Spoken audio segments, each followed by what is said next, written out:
And Sharon. Live. Hey everybody! Hello. How you doing? So give it a second. If you're here and you're all ready to go, just give us a quick thumbs up. Emily, our technician, working behind the computer, she's going to go ahead and let us know that people are set. Other than that, we'll just give you another minute or two to get everybody set. We don't have everybody into the Zoom meeting yet, but we'll be with you in 1 second. Do it? Yeah. Oh.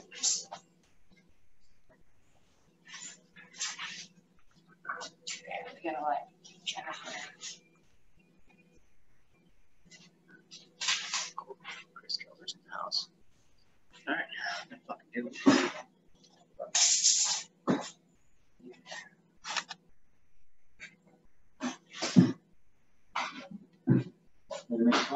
I am, and everybody's here, and they're listening, Captain, so we're on. Hey everybody, I'm Chef Ben with Spice Field Kitchen. We got an awesome view behind us, the Brecksville Reservation. We are out in the tech building at Spice Acres, where a bunch of these beautiful ingredients were raised. And we're going to make some pumpkin pappardelle today. That's right. You can put pumpkin in pasta, and we're going to play around with it, learn some stuff. Fantastic. We just want to remind everybody, since we do have quite a few people here in our Zoom meeting, please keep your mic muted. We will have designated stop times where we take your questions. If you have anything that you need answered, then we'll take care of that. And or if you can just type those questions right into the chat box, you can do that, and that'd be great. So I'm just going to give everybody 1 second. And now we're going to begin. All right. So the first thing we're going to talk about is seasoning and baking these pumpkins. Now, I did notice that when we were looking through the recipe, we asked you to cut them into 8 crescents, which are roughly about what size, Ben? Roughly about this size. So this time we actually read the recipe and cooked it first. Yeah. Try something new. So it actually works a little bit better when they're cut into a 16th for a 20-minute bake. So we're going to ask everybody to pull their 8 size cut pieces of pumpkin. It's like this one. And we're going to put it on the flat side and put our knives through it. 1 easy cut. So we're just breaking it down into a slightly smaller size so that we can dress it and get it roasting. This is a fine size to roast pumpkin at, but it's probably going to take 35 minutes maybe, and then it goes from al dente to mushy quite quick. So we're going to keep it a smaller size, a little bit more predictable. Now, could you just substitute any type of pumpkin or squash for this? So there are some different kind of squashes that let out a lot of water. A squash, like a good grilling squash, like a carnival squash, a butternut squash goes from al dente to really, really soft, really fast. So that would not be a good grilling squash, but like a Chioggia pumpkin, totally awesome. All right, I'm going to season these up here. So I'm going to need a little bit of olive oil. So just give everybody a second to chop down their pumpkins. And while we're at it, so we got the beauty of the park. You've seen it. Now we're going to shut the doors so you can actually see us. Let's get down to business. All right. Now, before we start seasoning this pumpkin, keep in mind we're just going to do what, Ben? You're going to add a little bit of... So I broke out everything that's going to go onto this cut pumpkin. We've got a little bit of salt, pepper, and some nutmeg. You can use a pre-ground nutmeg or a fresh nutmeg. And then a little bit of olive oil just to get some fat going. And we're going to put it onto this sheet pan into an oven for about 20 minutes at about 350. Just letting people unmute. So I like to start with salt, always, because salt cannot penetrate through oil. So we want to make sure that we're going to get all of our seasoning onto the water-based flesh of the pumpkin before we drizzle any of our olive oil on there. So I've got a little bit of salt on there, a few grains of pepper, and then just a little bit of ground nutmeg. We'll toss the coat. And then just a little drizzle, mostly just so we get a tad bit of caramelization on the outside of the pumpkin while it's roasting. If it was just salt and pepper on there, you might draw a lot of water out of that without having any fat. And you would get more of a steaming action as opposed to like a roast and a hardcore caramelization on the edges. Another good secret to that is when we're laying them out, we want to space them. Why do you want good space, Ben? Well, the more space between your squash when they're roasting, the more air can circulate around it, and then you'll actually get good evaporation and high temperature on the surface. If all the squash are like this, like all bunched up next to each other, right in there, that never becomes 350 degrees because water is evaporating. Water evaporates at 220, right? That's boiling point. So even though you have 350 degree air, close to the surface of that is a much, much lower temperature. So the more product together, the less of a roast you get, more steaming. Okay. I try to get as much space as possible. So how about for the folks that decided that for this recipe they wanted to add those pumpkin seeds that they had? Oh, awesome. Well, so when I'm doing pumpkin seeds, let me get those in the oven and get them working. Perfect. When I'm doing pumpkin seeds, I like to take my seeds and soak them in a saltwater brine overnight. I know. It's simple. It's basic. Soak them in a saltwater brine overnight. The seed flesh actually absorbs the salt water. Then you dump them out, strain them, give them a rinse, and then bake them. And then as they bake, the water leaves the seed, the salt is left behind. That's why pumpkin seeds have that mist of really fine salt coating, right? Why, what'd you do? Oh, no, I'm just saying, I put it in the instructions so that people know. They didn't have to do that if they were tight on time and wanted to roast them right now. They certainly could. Yes, you absolutely By the way, we did roast the pumpkin seeds with this, and they taste delightful in this dish. They do. You just got to pick out all the snotty flesh like that. Well, right? that's not what you want to talk about. All right. So at this point in time, while we got our pumpkins in the oven, we want to take an opportunity, and I'm going to jump to a slideshow with the power of TV magic, and I'm going to do it in 1, 2, 3. So, Spice Field Kitchen, we do revolutionary food engagement, and I can't, let this slide without asking you all if you have the opportunity and the ability to donate to help us keep this great work going, that'd be great. So I appreciate it. You can do it at spicefieldkitchen.org, or you can go to givebutter.com/spice-field-kitchen. But each and every one of you got a link on there in your response email, so please do. All right, we're going to jump back in here, and we're going to talk about what we're going to do next, which is all of your meats that you have. But before we do the meats, we want to jump onto pasta water. All right, so pasta water. You've heard me say it before. I'll say it again. We're going to click our pot on, and I have got this filled up just a little bit past the brackets, right on the inside here. I'm going to season my water. I always say it like the sea. So in about this much water, it's usually 2 fistfuls of salt. I know it looks like a lot, but it is what it is. Without that salt, this pasta, be it fresh, be it dried, will not cook as fast, cook as evenly, or absorb any flavor through the water while it's cooking, right? So water is just a method of cooking. It's a source of heat. We want to try to impart flavor anytime we are changing the state of a vegetable, fruit, meat, whatever, right? Sure. It's very rare that you would cook any vegetable, any fruit, any piece of protein without first adding some level of seasoning to some vessel, right? Even fried food is seasoned before it goes into a neutral oil and sauce. All right. You dig? Yeah. So we do want to point out that whatever your pasta says, we want to make sure you follow the directions on the box so you know exactly how much time you're using. 2 minutes. Is a little bit faster. 2 minutes. So we only have a 2-minute cook. But at this time, I'm going to stop, and I'm going to ask if anybody out there has any questions on what we've covered so far. So let's take a minute. No questions, Em? I've got questions, Steve. What was that? If I cared a lot about this level of education, how could I donate? How could I support it? Donate at spicefieldkitchen.org. What kind of platform are you using for that? We use Give Butter. Interesting. It helps you give better. Is it easy? Absolutely. Awesome. All right. So we're assuming at this point, almost all of you, since you have questions, have your meats set up and ready to go. Check it out. So what we're working with today, we've got some fresh kale from Spice Acres. We've got some small pie pumpkins, Also from Spice Acres. a little roasting squash. That's actually from the Learning Garden. Some red carmine peppers that we've got cut up. Some massive shiitakes that just came from a volunteer fruiting from Rainstorm last week.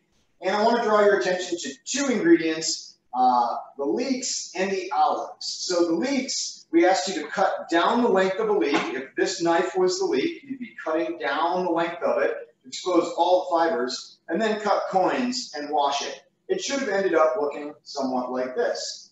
Okay? So they all fall apart. Some people ask, oh my gosh, I was cutting up this beautiful round leek and then it just turned into these little slivers. Yes, that's what we want. And the head is so small, it allows it to cook through easier, so you don't have this real fibrous kind of stuff like I did in the practice. We did really long, left them big, and boy, you can really, though it wasn't offensive. No, by no means. Chewy. So if you're going to eat a leek whole and you're not going to cut through that cellulose, right, that's fiber. You've got to either be able to chew it or you've got to be able to cut it. Just like cutting a muscle, like a steak, if you cut it the wrong way, it's like leather because you cut it with the grain of the muscle instead of against it. So that's the same way.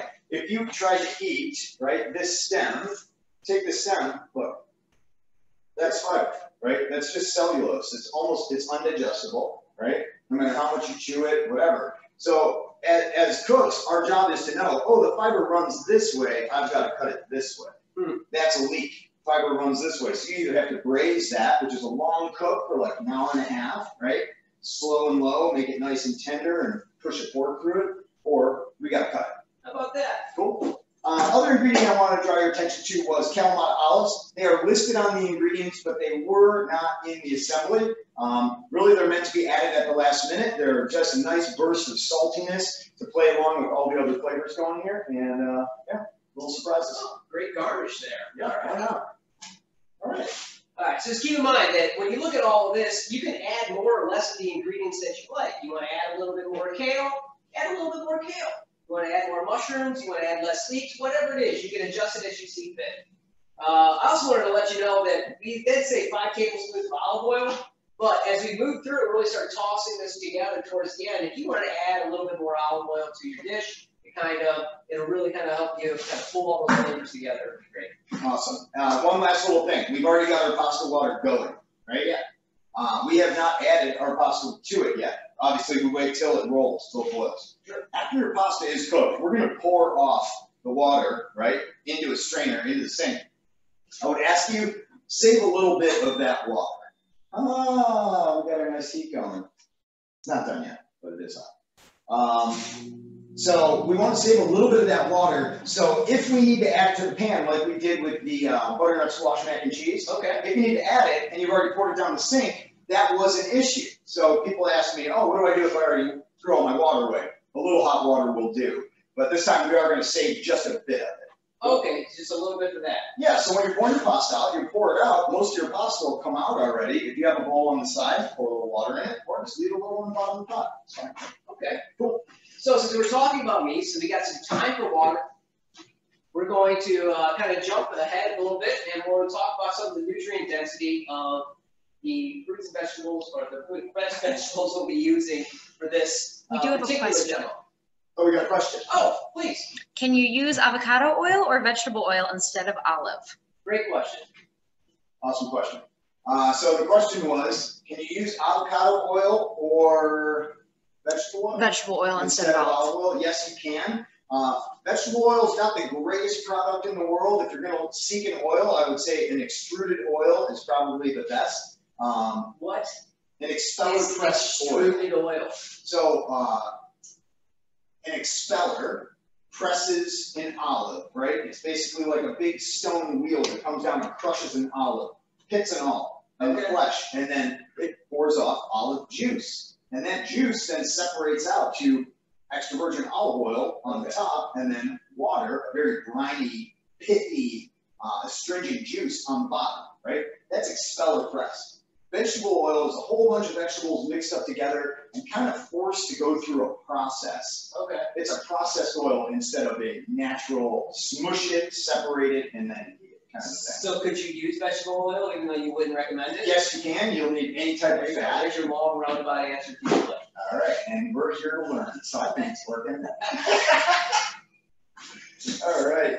Any other questions, Evan, before we start moving on? All right, perfect. All right. Super. Well, while we got our blanch water going and our pumpkins are in the oven, so let's talk about some of our key ingredients and what makes them so nutrient dense. A lot of stuff we do here at Field Kitchen focuses on the idea that healthy soil gives you healthy vegetables, which in turn gives you a healthy body. And that healthy body comes from eating lots of nutrient-dense foods. So what does nutrient-dense mean anyways? And this is a slide I like to use in a lot of my demonstrations just to help kind of emphasize what we're talking about. And nutrient-dense just means that it is, in fact, low in calories per serving, but very high in vitamins and minerals.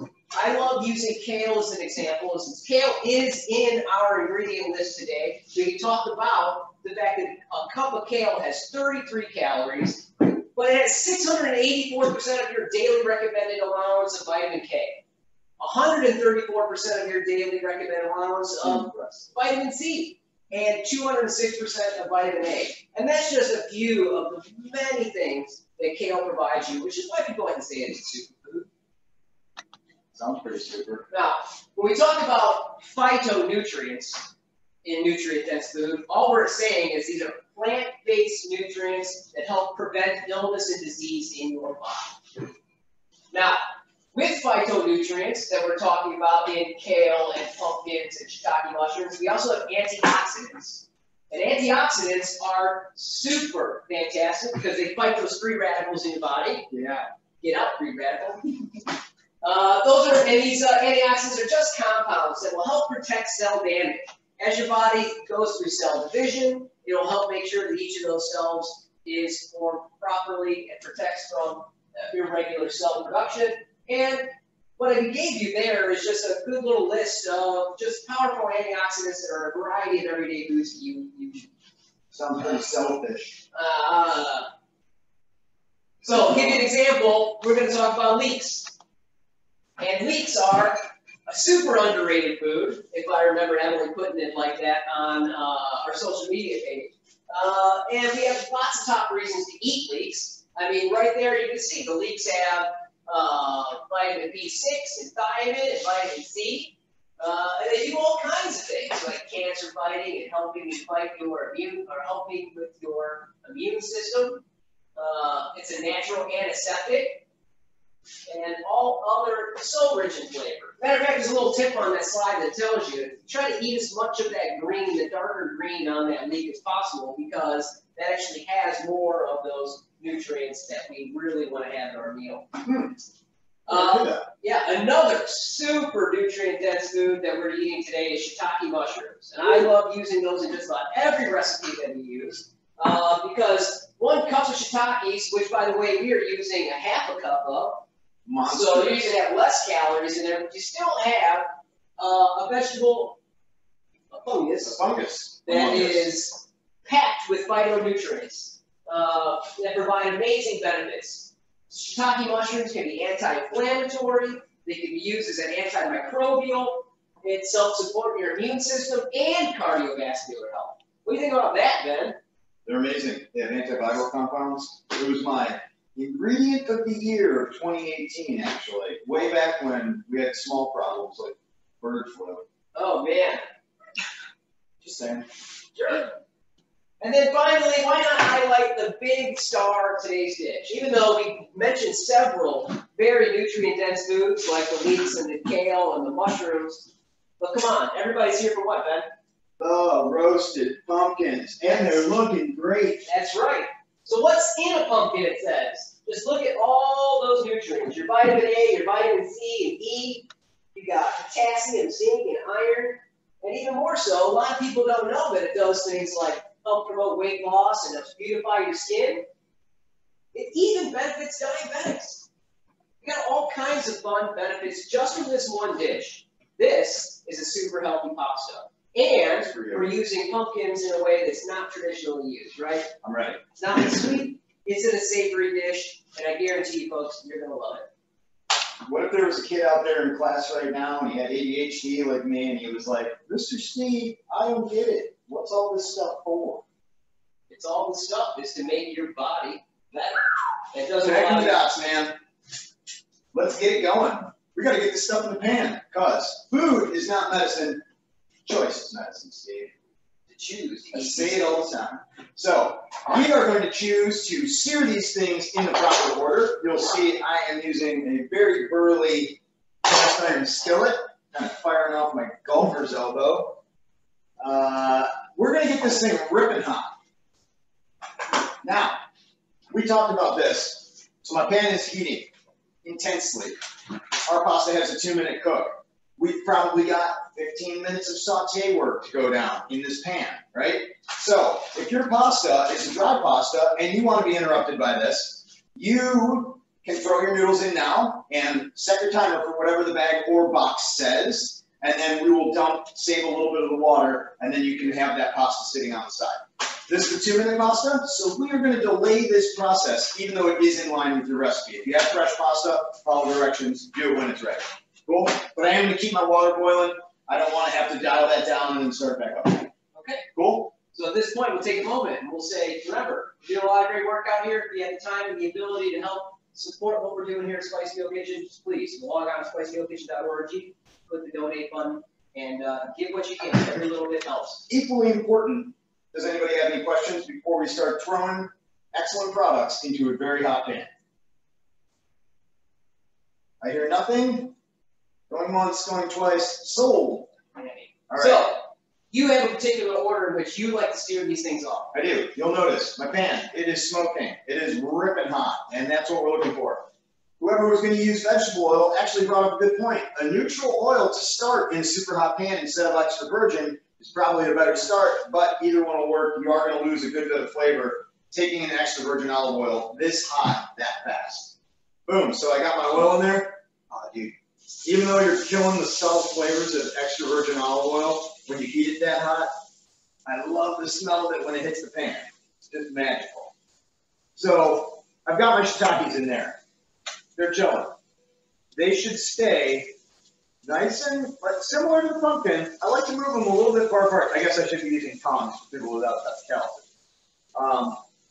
Give them some space so that they can sear. I'm also moving oil around in that pan. I want enough to sort of coat and be a little bit sizzly. Sizzly. That's a word. That's a word, people. On the edge at all times.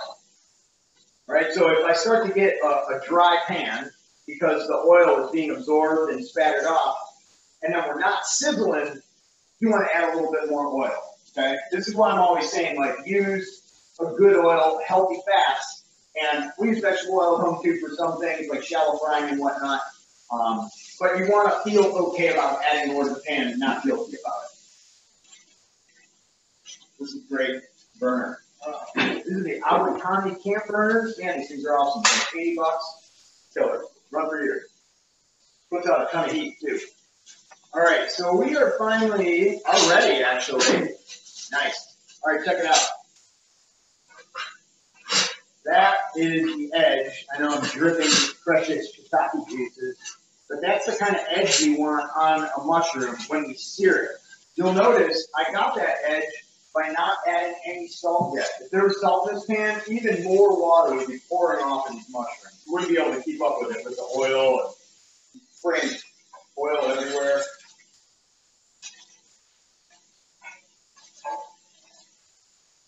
Wow, all right. That's looking fantastic. What time did I throw this pumpkin in? I didn't even set a timer. Epic fail. All right. This looks great. So here, I'll get a little check. Check the pumpkin. Let's see what's going on. Yeah, something fell on top of the oven. Little thing. Don't say.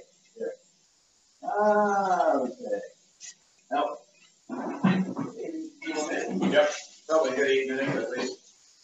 All right, so my shiitakes are seared. I flipped them, right? I've got some pretty big chunks here. I actually flipped individual pieces instead of just stirring them around.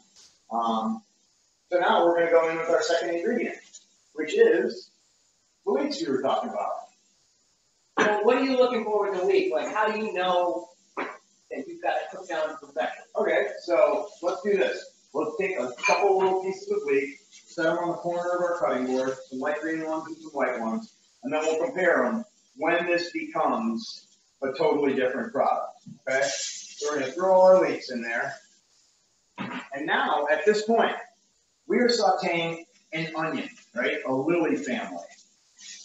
Now, if you didn't have a leek, is there a substitute you could put in there? Throw an onion one in of there. our Throw an onion in there. Throw a shallot in there. Throw the bottom of a bunch of scallions in there. You just need, throw even a clove or two of garlic in there if you didn't have any of those things. All you need is that umami. All you need is those glutamates to start building layers of flavor, right? You have shiitakes, which are earthy and have a lot of umami already. Then you put an edge on them. You just put a whole new dimension to it. Now you're putting onions on top of that. So, okay, zoom in here real quick. Look what's going on. So we're at the first stage of the cooking of these leeks. Here's the color of our greenish one, right? And here's the color of that same greenish now.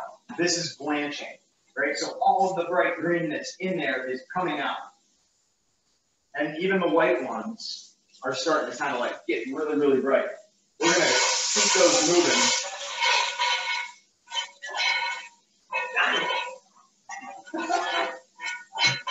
All right, so now we can look. If you come in close to see this, our leeks are cut really small, our mushrooms are cut really big. So the leeks are actually starting to brown a little bit. So this is part of the audible of cooking. I probably wrote in this recipe, saute the leeks until they're translucent. Well, if they were cut this wide or as wide as a thumb, then that might have been the case. But they're cut small, so before they brown too hard, we are going to add our peppers to this mix. So these peppers are cut in nice long strips. I like the variety of shapes that you got going on here, Steve. Steve prepped all this out while I was on a research trip to Chicago, so he's a good man and thorough. Now, keeping the vegetables in different sizes is really cool, but you have to account for, obviously, they're going to cook a little bit different. Sure, right? Okay. Yeah. So now I'm just going to dial that back a little bit. I've got a good bit of heat going. I've got nice hard sears on all the mushrooms. Peppers, I really just kind of want to sweat a little bit and let a little bit of water out. Right? Sure. So we're going to save this for our last step, which is kale, obviously, and the incorporation of our roasted pumpkin, which we're waiting on a little bit here. How's everybody doing out there? Are we following along? Are we tracking? So I'm going to stop right here, and if anybody has any questions, please let us know, and we'll answer them. If not, we're just going to give you a couple minutes. You catch up with your cooking. Usually I'll ask people to just give me a thumbs up, either one of those digital reaction thumbs up or an actual thumbs up. I know some of you have cameras. Ours is great. I felt like a question's coming through. Question coming through? Here's a question. Does this pan need more oil? I think they're just in Yes, it does. I'm going to add a little bit of extra olive oil into this pan because I just heard it getting dry. Heard it getting dry? Heard it getting dry. That's the thing. When the activity, the sizzle, right? When that stops, when that kind of goes away and it becomes a quiet pan, it's up. You don't have enough fat letting that water kind of sizzle up out of those leaves. Wow. All right. Yeah. Heard it getting dry. All right, sweet. I do have a question. Yes. How small does the kale look after cutting it? How small does the kale need to be after cutting it? Oh, that's a great question. You want to bring in, like I asked you a little bit earlier, I started doing almost like a chiffonade, real thin slices, but what we're really shooting for is something along those lines. But, did you have something else to add, Ben? I have all these other leaves, and I just really just strip the stems out of them, just, right? And then you got a stem, and you got a big leaf. And I like kale this size, in addition to this size, because it mixes up the variety of the bite. This is nice and chewy, right? This is going to sweat down and be kind of like the same size as your pasta. Sure, I like it.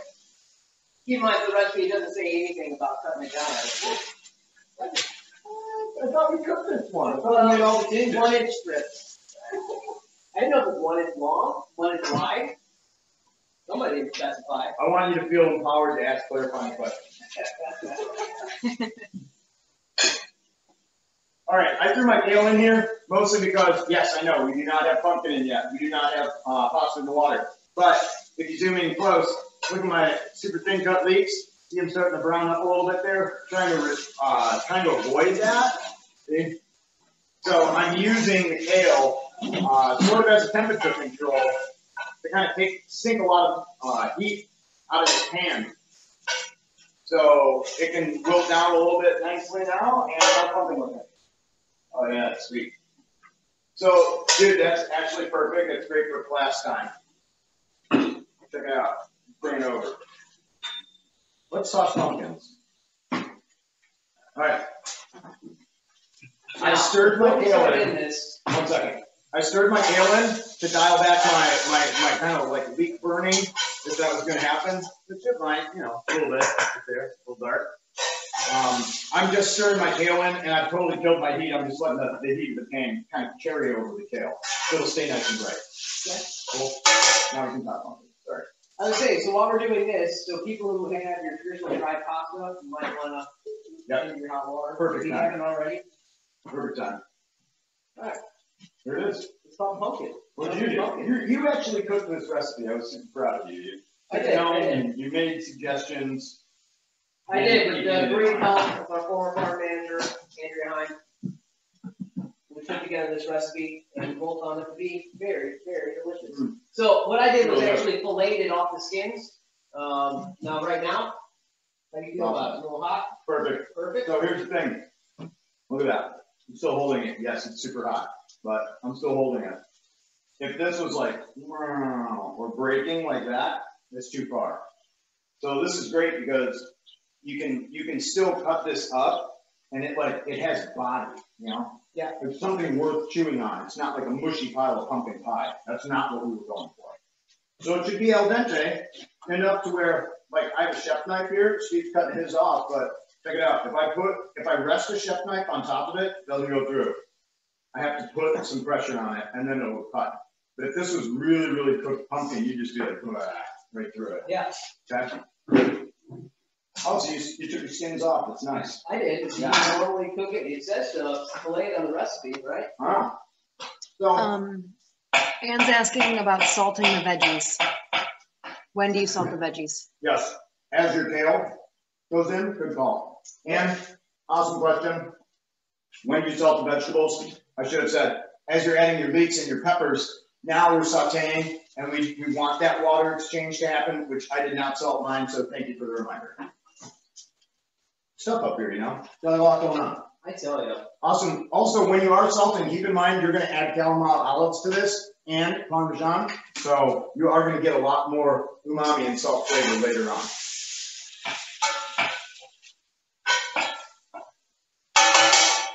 Cool. So as I was saying, the skin, some squashes have edible skin, some don't. Guess what? All squashes have edible skin. It's just about whether or not you want to chew on it. So I don't mind this actually. A lot of pumpkins can have thicker skin when it kind of bothers me, but don't bug me. So I guess taste your pumpkin, and if you enjoy eating the skins on it, don't even worry about cutting it up. I like to pull the skins off, so here we are, both sides. Great, both sides of it. We have to debate about it. Who's got the mute button? Oh, let's try to keep this as apolitical as possible. Yeah, no choice. All right.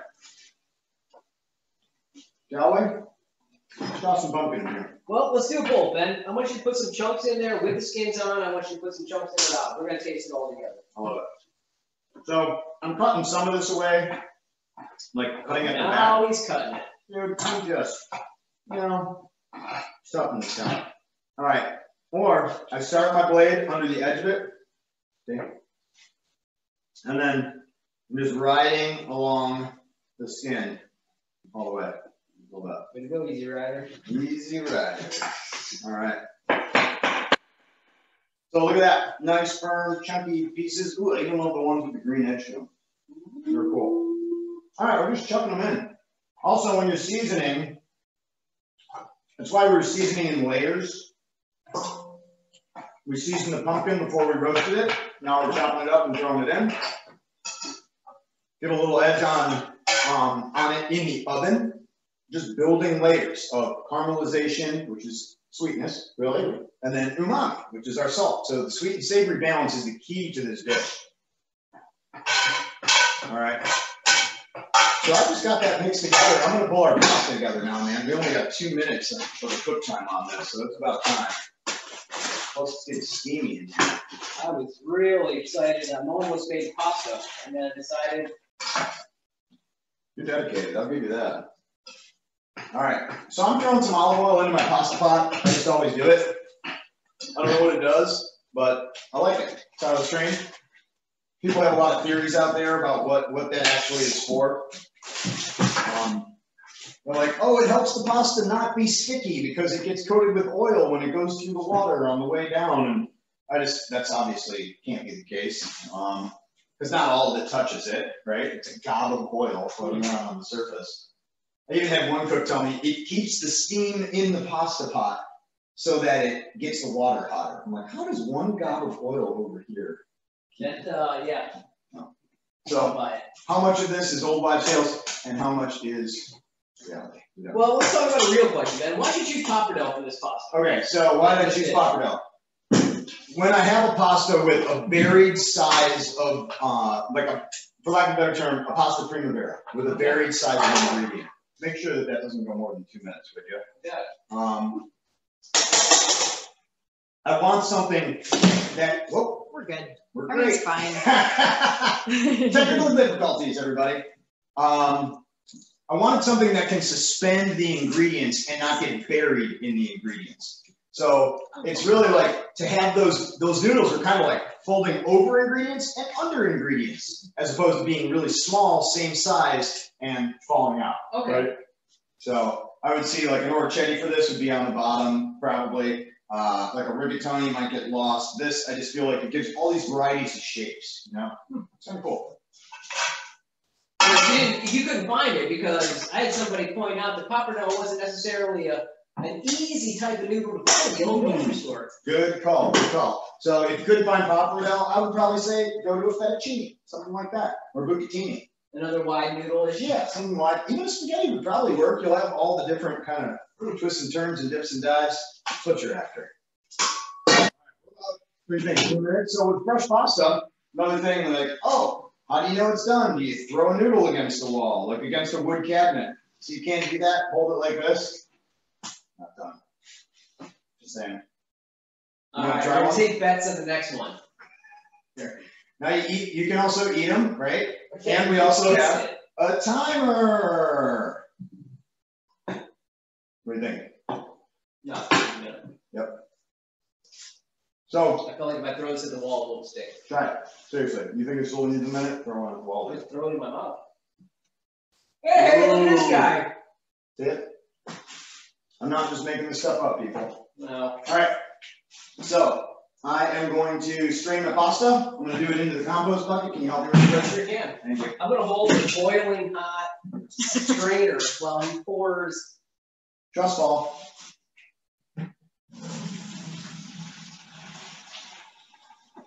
Okay, so as I told you guys before, I got all my pasta out of there, but I have a little bit of pasta water left. So I'm going to kill this heat, and I'm going to keep this pasta water handy because now it tastes like noodles, salt, water, and a little bit of olive oil. Keep the steam in. So Now I noticed that, like at this point, when we were using the Pappardelle, the noodles had a tendency, if you let them sit for a second, say while you were sauteing your dish, those noodles really kind of want to bind together. Oh, they lock up. So that's what I was about to say. What I'm going to do here is throw them into my bowl outside of my strainer, throw my fresh herbs onto them, because now the heat of that pasta is going to blanch or steep those herbs, all right? So I'll give them a little toss. Smell it. I mean, fresh thyme. I can smell it. Of course you can. So that's cooking right now in there. And now to prevent it from binding, we use the water to cook the herbs a little bit and kind of infuse with the pasta. And now we're going to use just a tiny bit of oil, and this will prevent the sticking. Yeah. But once again, we didn't want to isolate those herbs in olive oil first, right? You can understand what I'm saying? Like the water exchange. The water exchange is really important with that. So very lightly brewed pasta and pumpkin sauté. Should we do it? I don't know. Can we say are we ready to add everything together, folks? Do we have any Ready. questions at this point in time? We'll go ahead and stop right now and ask. Anybody have any questions? There is one very important question. Does the type of wall affect the efficacy of the al dente test? Yes, it That is does. a great question. Yes, it does. I've always been told it has to be a wooden cabinet or a wooden door. So stucco, brick, No. cinder block. I've always been told. None of that's going to work as well. Yes, cinder block. I don't think so. I mean, depending on where you live, man. It's the swollen starch cells, right? Hitting wood, which is also slightly abrasive. If you look through it, like through a microscope, it's stickier because it's smooth, but it's also slightly abraded because it's wood, right? Not tag board, drywall, none of that. Wooden cabinet. Can I ask a question? Yes. Yes. Did I miss what we're supposed to do with the pumpkin? Or has that not been added yet? It absolutely has. So let us take a moment then, because we still have a few left on the sheet. Yep. So the pumpkin came out of the oven, and it was in your lovely little crescents that you have here. Ooh, you have two. Yeah, two. I'm gonna do the underpeel. All right, I'm gonna do I don't have the culinary skills and the knife skills, so I'm just gonna chop off the side. I'm gonna start it underneath there. Right. I'm done. Nicely. Yep, that looks cool.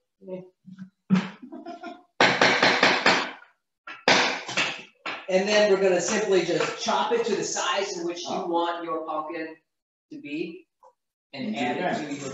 And then we're really just gonna give it a little bit of a mix to incorporate it with all the other shapes and sizes of vegetables in there. Man, that's good. Yeah, it is.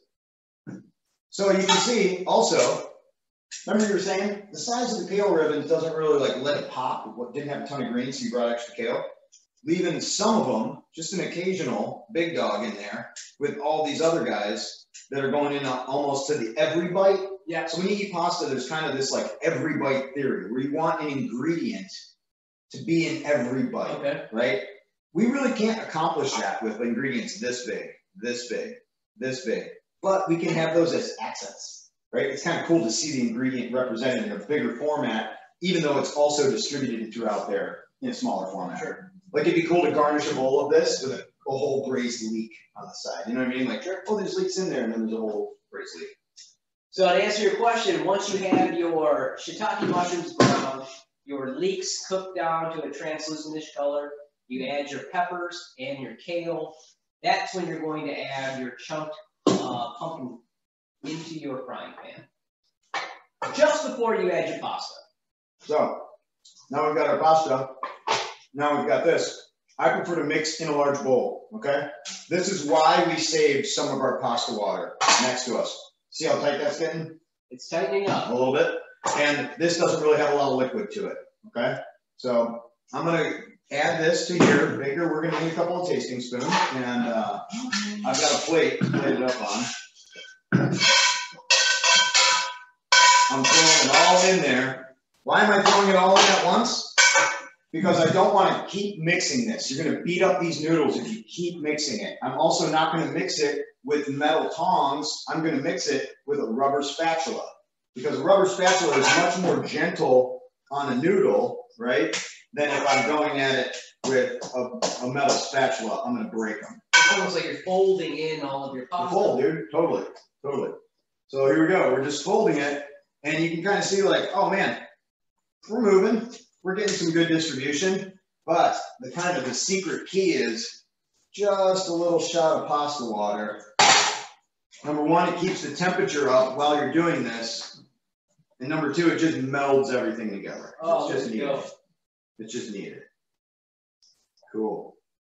All right, so at this time, I would add my olives into it, or you can add them onto the top of your plate. Let's do a little bit both ways. There you go. So we're gonna let Ben put together a plate here. This is just like if I was doing catering, I would make sure the plate looks beautiful. Yes. Man, it's around dark. Got your tape. All right. So now I will use tongs for plating. Because, well, okay, let's plate it with a spatula. Steve, that will look great. We want to use tongs for plating. I go down the side, I grab a good pinch of pasta, and I just come down to the middle of the plate and give a little bit of a turn so I can build a little bit of height, right? That's what I'm after. And then I grab some of those peppers and squash off sort of the bottom of the bowl, if you will, where a lot of the veggies are hiding out. So that's what I'm saying, to have some nice bigger cuts of stuff so that you can show it off a bit, right? Like, oh, I just saw a nice mushroom right there. Gotta go on top. Cool. All right, so let's bring the camera in here and get a real nice tight shot of that. What I really love about this dish is the colors. There's such beautiful colors in there. So now I would garnish with some of these salty olives, a good bit of freshly grated Parmesan cheese, and then the toasted pine nuts. And of course, you gotta hit it with a little drizzle of the olive oil.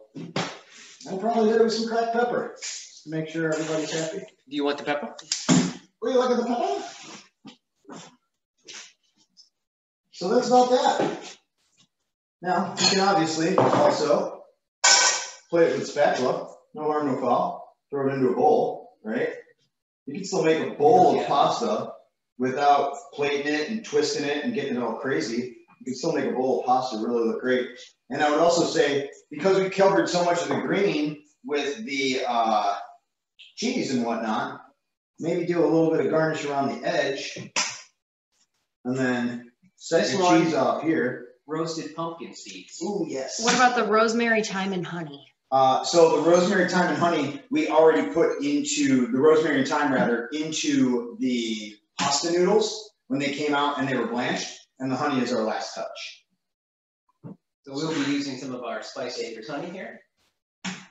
So this one you can see, just by switching up the order of the same ingredients, right? This kind of has more of the vegetable around the edge. Obviously that one has more kale. And then, very last touch. Remember how we said this dish is a real mix of the sweet and the salty? So I'm just doing a little drizzle of our farm honey.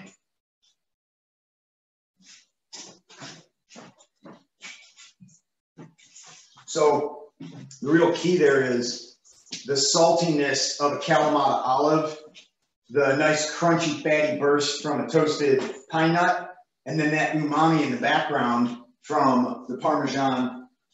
What is all that doing? It's building salt, it's building umami. Then that honey is the sweetness, and then you get that acid from the pepper, like with the crunch and the wetness. And that's where it kind of like hits on all the regions of your palate. I think it's a pretty good dish. Wow. All right. So at this point, we're going to stop for a hot second. We've got about 10 minutes before we're up to our full hour with this demo. I want to let you guys pull together your dish if you're cooking. If you have any final questions, we're here to field them. So we're just going to hang out for a second. I don't want to ruin those pretty ones, so I'm going to eat out of the mixing bowl. Ben, would you go over the rosemary and thyme again? Absolutely. Okay. So to be honest, when we put this dish together as a trial, the herbs went on after as a garnish, just like the olives and the cheese and the honey. Totally fine. Whereas this time he did it slightly different by go through your steps that you did for that one. Okay, so originally when I wrote the recipe, I was just saying, let's just drizzle the herbs over the top with the honey and all that stuff. It's great. However, as I'm sitting here looking at it and I have these naked pasta noodles and fresh herbs right in front of me, and these were hot, we threw them onto the pasta as soon as we strained them, fresh herbs going onto super hot pasta, and then tossed it with just a little bit of pasta water and the noodles and the herbs. That allows the herbs to steep and steam and let their flavors out, right? Then we drizzle it with a little bit of olive oil, and that kind of like locks in the starch and keeps the noodles separate instead of binding up. So that's how we incorporated the herbs, but over the top is fine. No big deal. Wow. We're looking real good. That's great. We feel like getting one to stick to your face. Probably. All right, any other questions? Ladies and gentlemen, out there in the Zoomosphere. Once again, foundation of cooking is like learning every time. So I wrote this recipe sitting at a desk. Now I'm standing here in the kitchen cooking it. It becomes different things, you know. You tweak it every time. It's like, oh, what if this step went like this? That's the journey. That's why it's awesome. Nice. Yeah. But All good right, catch. participants, Good catch. where are we at? People are showing off their dishes. They look great. Wow, that is fantastic. So I'm super excited about it. So good. Actually, I'm going to jump to a couple slides here, and I'm going to talk to you a few things as we start rounding out for today. Power of whammy. So, Power of whammy. Again, I want to make sure that you all know that what we do here at Spice Field Kitchen is some revolutionary food engagement. We do these types of demos, not just with adults, but we do them with kids of all ages. So just keep in mind that we have a variety of different suggested donation spots if you want. Just keep in mind that $25 will cover the cost for just one single student to discover and explore their community food system. If you can see by the slideshows, these are engagements we've had with kids, and your support helps provide this for them. The $50 level will cover seasonal fruits and veggies for one of our culinary sessions, just like you're seeing right here. We would take all of this directly into the classroom where students are going to come out to us as well. At a $75 level, buy the supplies that we need to provide these mobile kitchen type of lessons for students. That's the gas and all the other supplies we need to make sure that these things go off without a hitch. So at the $100 level, we can provide one full season of seeds for all of our learning gardens. That's at several of the schools in which we work with. That'll provide seeds for these kids to get out, get their hands dirty, really taste stuff that's fresh, nutrient dense, directly out of the soil. At the $200 level, it will cover the cost of one of our Americans with Disability Act compliant raised garden beds. You can see we built one of them this year at Pleasant Valley Elementary in Parma. We'd like to spread that around so that people of all abilities are able to get their hands dirty and explore their community food system with gardening. And then, of course, at the $300 level, we'll cover an ingredient box for an entire class of students. And this allows us to provide all the ingredients, just like you went and purchased today for your pasta dish. Each student and their family would get a box just like that with every ingredient that they need. And all they need to do is tune in to one of our online presentations, just like you're doing right now. And $300 will cover the cost of doing that for 35 kids at one time. So, reach down, do whatever you can. Every little bit helps, but just letting you know that what your, donations and your support does, we really wanted you to see it firsthand, and we appreciate that a great deal. So just stay safe, stay healthy, but stay engaged with us. And you can check us out at spicefieldkitchen.org. You can also find us on Facebook and Instagram. And, just please consider donating what you can, when you can. And we appreciate you a great deal. Ben, you got anything else to add, Captain, as we start to wrap up this? No, I feel like this was building on stuff that we did last week. It was kind of like similar techniques. We're getting familiar with the pasta, using a little bit of the trailings with pasta water, and getting a little bit better every time. Fantastic. Thanks for all your critiques and your compliments. We really do take it to heart, and we make the changes, and hopefully next time it's even better. Sure, we do. Might have another question, perhaps? Why are pine nuts so expensive? Man, great question.